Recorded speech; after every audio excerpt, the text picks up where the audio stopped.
What are you doing, Bubba? What are you doing? What are y'all doing?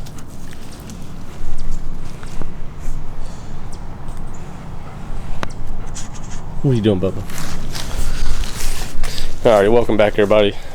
Today we are going to put the subframe bushings, solid subframe bushings into our subframe, which is painted burnt orange. I think it turned out pretty decent. There's some spots that could have been better. However, it's going under a car, so I don't care that much. So let's run upstairs and get our subframe bushings, and we'll get started on that. Oh.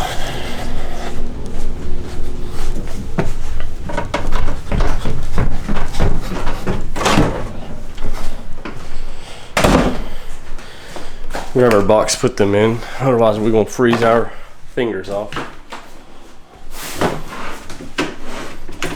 A little bit of salmon there. All right.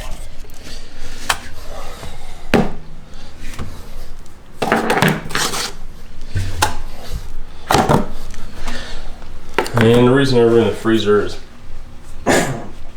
from what I've researched, apparently it's easier to get them to go in when you freeze it because they're supposed to shrink a little bit. So it's supposed to help out. I don't know how true that is. I think actually I'm going to leave these. These go to the differential and these little small ones. I'm going to leave them in here. Take these. We'll grab those whenever I go to put the differential in the subframe.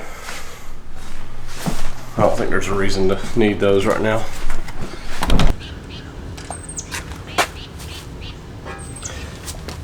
Alright, from what I've seen is these have to be centered hole.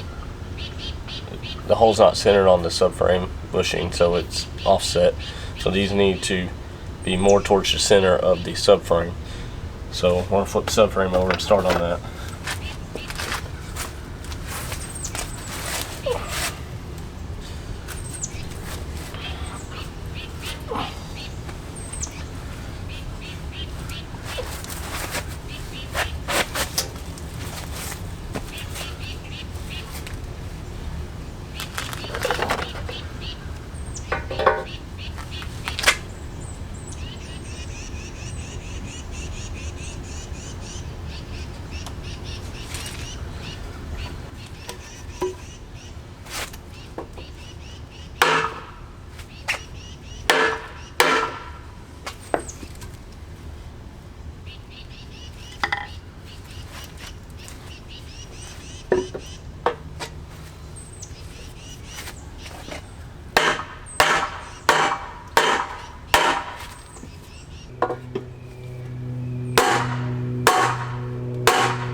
Okay, so you can use the thin pieces of wood like you see online, and you'll probably see in this video, obviously.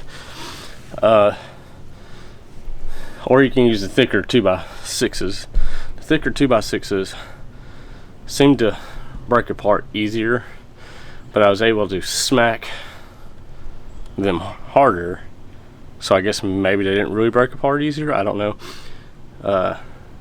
They also keep the vibration going through the wood into your hand, so it doesn't hurt as much. But if you can afford it, I'd probably either take it somewhere and just have them pressed in, or buy yourself a press, because you may need one down the road. And I think at one point I got one from Harbor Freight that I don't have access to right now. I have to drive to my buddy's house because I left it at his shop. I think it was $200. It might have been cheaper than that, but I don't remember. It was like a 20-ton press or something. I can't tell you exactly. It's been a couple of years. So anyways, I could have probably put some grease on it, like lithium grease. Might have helped a little better. I don't know. I didn't see any videos people putting that on. I was also doing it in grass to keep from messing my freshly painted subframe up as bad. It's going to get dirty as soon as I put it on the car and go down the road. There's going to be a rock that gets slung up on it. So here's what it is. The only thing I did notice is it was peeling the exterior of the bushings. Let me get out of there. I don't know if you can see it, but like right here, it'll focus.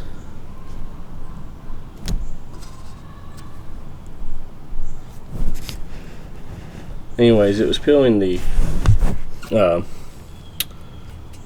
exterior part of the metal on the bushings away. It didn't do anything to the subframe. It doesn't appear. I don't know. I'm not seeing anybody else's videos at doing that. But basically, what you want to do is you want to either press them in, or beat them in. You want to be flush. And like I said, with the center of the hole, well, not the center, but the hole pointing more towards the end part, the middle of where the subframe would be. So like if you imagine the line going right down through here, you want those holes pointing more towards that, or pointing towards that line. And I believe I did it on all of them. That one's a little questionable. That one looks good. That one looks good, and that one looks good. But we'll know when I go to put the subframe on the car. If not, we're gonna have to push them out and push them back in. At that point, I will use the press. Alright guys, what we're going to try is I went and got some all thread, some washers, and a nut. We're going to put this on the subframe, this through, and try to press it in, since you can't really beat these in. Now in theory, this is supposed to work, but we know how theory is.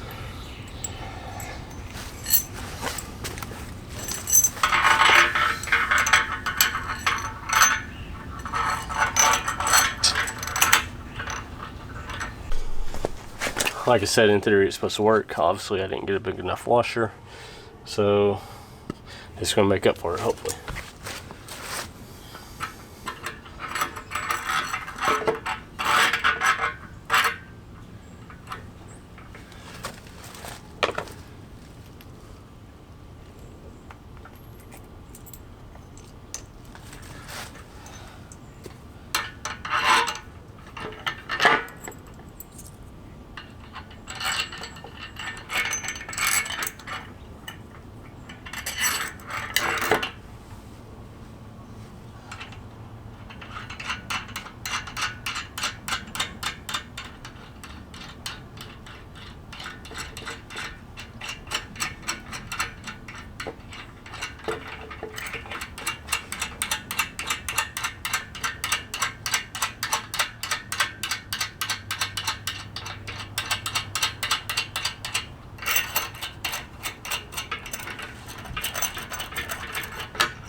Alright, so I had to go take the subframe to a place to get the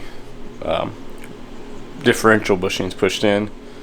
I wasn't able to get them all the way in, and I couldn't get to my buddy's house that has the press. So anyways, I stopped by Amco and asked them, and those guys at Amco on Kingston Pike did a wonderful job hooking me up. As you can see, they're pushed in flush with this side.